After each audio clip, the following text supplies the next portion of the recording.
Hi, my name is Rosalie Corona with Razzle Dazzle and Sparkle, and today I have a brand new video, and the topic is setting goals for your direct sales business. So I did go on the internet and I did kind of do my research on setting goals for the direct sales business, and I wanted to actually take some of these articles that I found and kind of share them with you.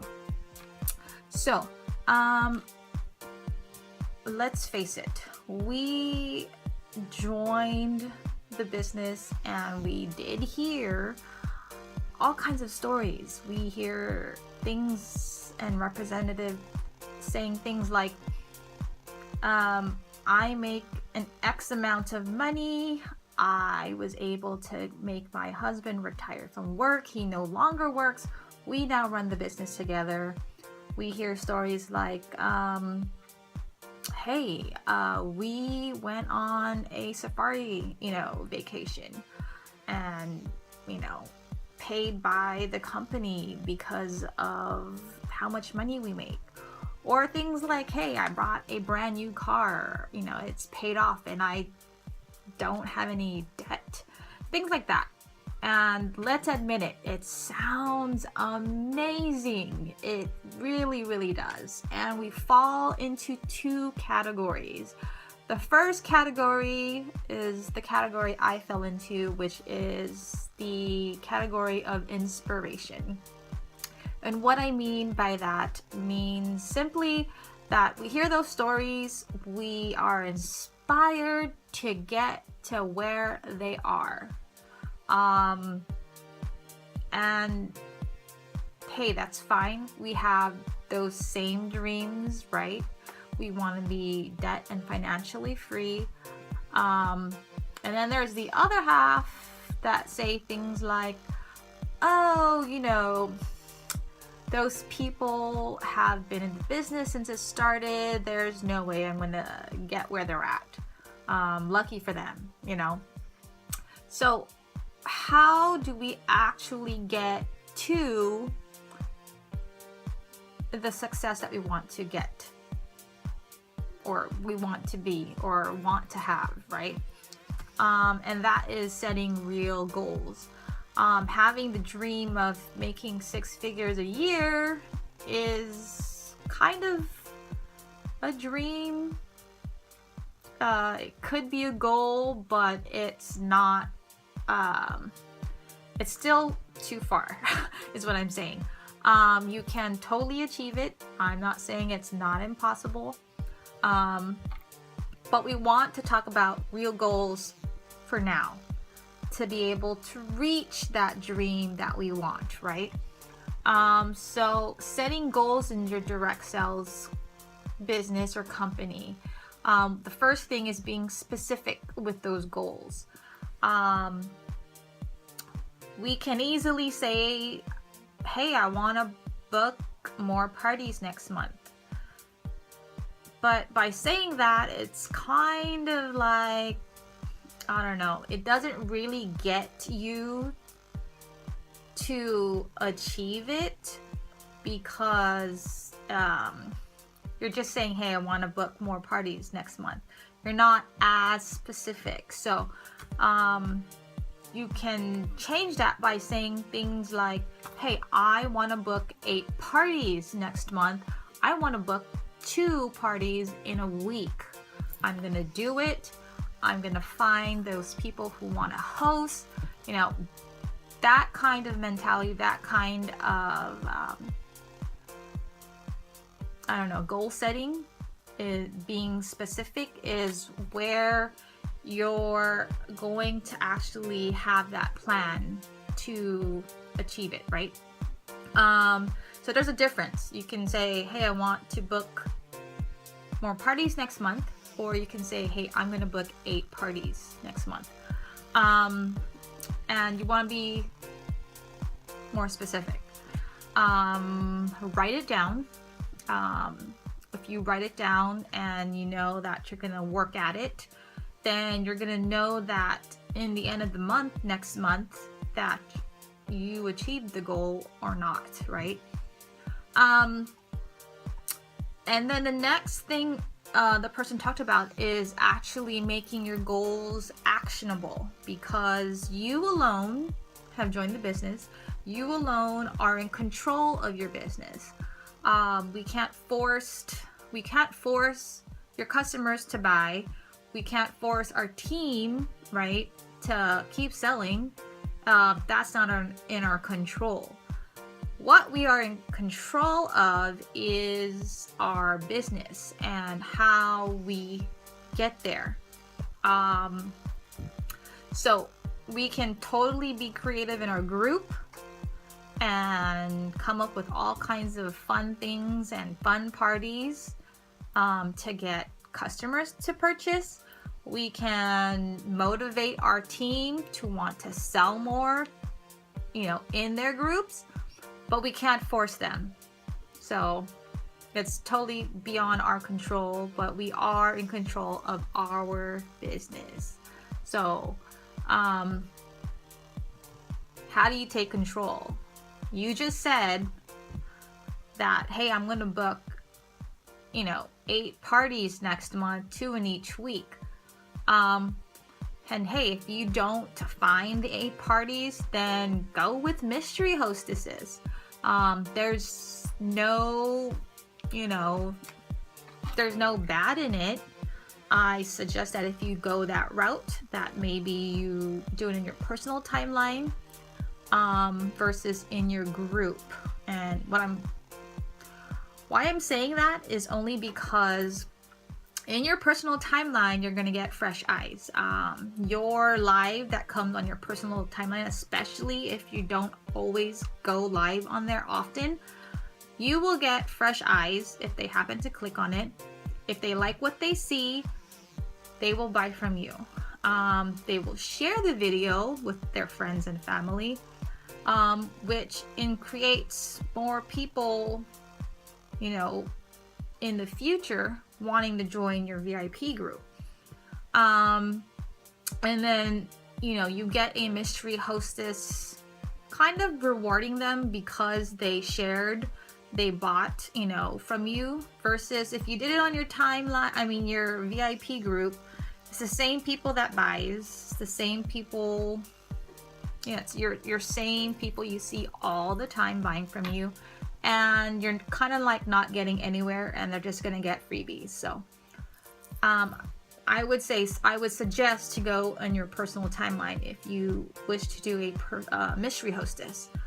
And then because you are the person that is in control of your success and your business, you're going to have times, and I'm sorry to say this, where you are going to give yourself a pity party. Hopefully not in the beginning, but somewhere down along your journey, you're gonna have a pity party. I know I had a pity party, and it happened not too long ago. I was asking myself questions like, why is people not buying from me? What am I doing wrong? Maybe I'm not fit for this. Maybe I should just close shop. Things like that. And it's very discouraging. And it kind of feels like a roadblock. I'm going to admit that it's like a roadblock, and you don't know what to do, and you might get depressed. I know I was. I think it lasted days or maybe like 2 weeks. And then one day, knowing that I need to be the one to do something about it, I picked myself back up. I started thinking and writing goals of what I wanted. And lo and behold, the last 2 months have been actually not so bad. Just know that you alone is in control, and you're the only one who can create that success for your business and for yourself. No one's going to do it for you. So don't I guess don't set your goal way too high that it discourages you, if that makes any sense. And that's why I said earlier to set real goals. You know, we want real goals and work at it and then know that we achieved it. And so the next thing is you need a dose of reality. I kind of want to say I was kind of up in the clouds when everything was going well. And I thought that, you know, this was going to be good. You know, it's good. It's going great. And then something changed, something happened. I went into all that questioning and that pity party I talked about. And the truth is, you know, businesses go up and down. There's some slow months and there's some great months. And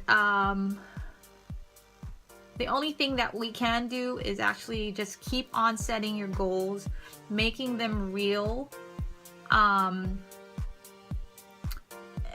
you know, set your mind to it. You know, we can easily say, like, I want to be that person that makes 6 figures a month. You know, her life is great. You know, I want to be that person. And it's great, and I think it's achievable, especially if you can set your mind to that goal, right? But again, you need to set specific goals to actually reach that bigger goal. And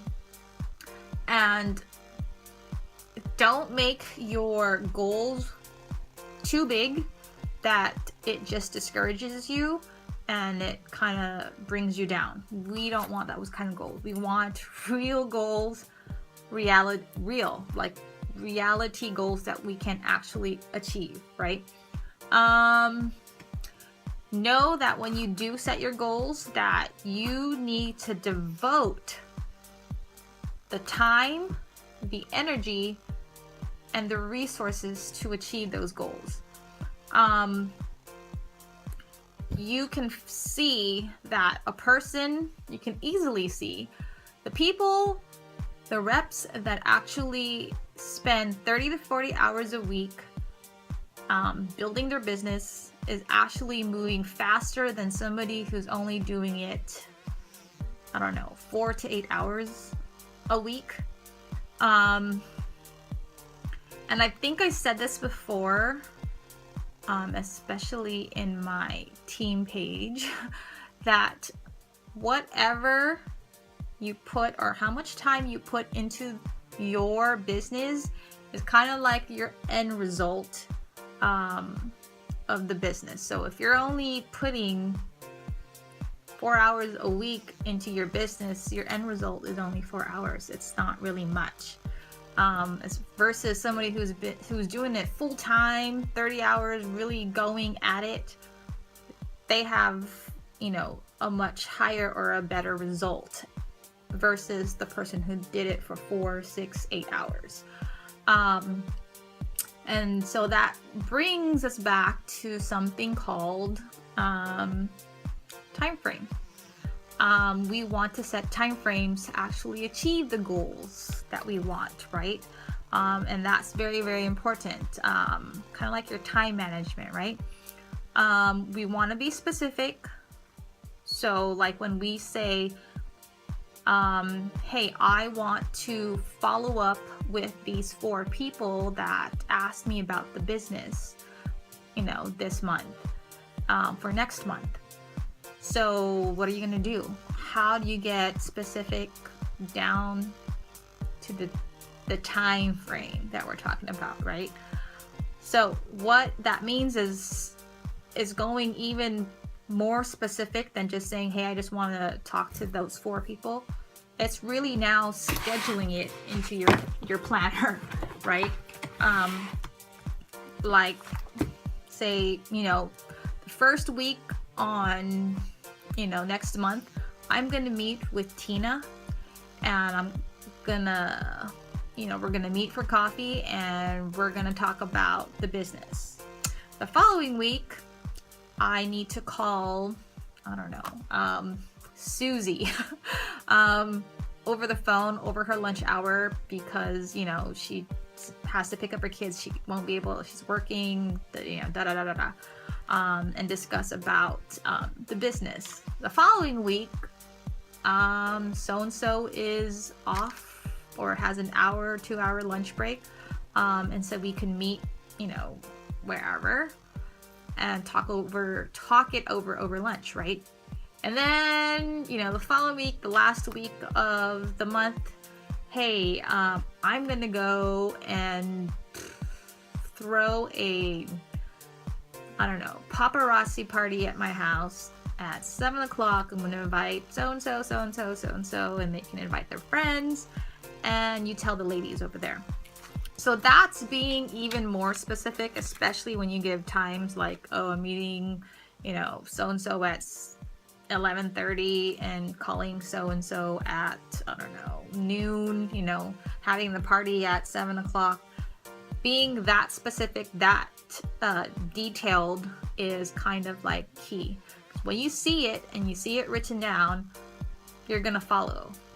You're gonna stick to it and actually kind of now, I guess, it will now play into the role of actually taking action steps to those specific goals, right?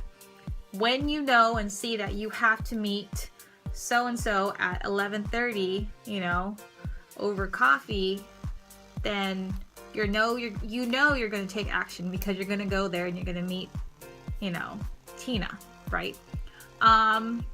So that is basically it. It's actually just, let's see. Let's just give it a rundown. Be specific with your goals. Make your goals actionable. Know that you're in control.